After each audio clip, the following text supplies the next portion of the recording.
আসসালামু আলাইকুম, সবাই কেমন আছেন? চলুন আপনাদেরকে দেখাই আমার জমিন। এই যে এই জমিনটা দেখতেছেন, এটার ভিতরে পরিকল্পনা আছে একটা প্রকল্প করার। দুই পাশে জাল দেখতেছে, এগুলোকে একটু মোটা করে বাঁধবো, তারপরে নারকেলের চারা রোপণ করবো। আর এখানে একটা নতুন রাস্তা রয়েছে পূর্ব পাশে জমিনের। এই রাস্তার পাশে আমি অনেকগুলো গাছ লাগিয়েছি, যে দেখুন কলা গাছ, মেহগনি গাছ, আর সবজির ভিতরে লাগিয়েছি এই পাট শাক, ডাঁটা শাক, কলমি শাক, শিম, বরবটি, চিচিঙ্গা, কুমড়া, ঢেঁড়স, আরও অনেক কিছু লাগিয়েছি, মরিচ, বেগুন, সব জাতীয় গাছ লাগিয়েছি। মাশাআল্লাহ সব কিছু হয়েছে। এই যে একটা রাস্তা, একটা উত্তর মাথার রাস্তা।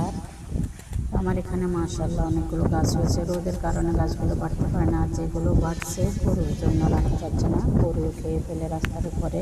লোকজন গরু আনে, এই জন্য গরুর জন্য রাখা যাচ্ছে না। তো আপনাদের সাথে শেয়ার করলাম কেমন হলো।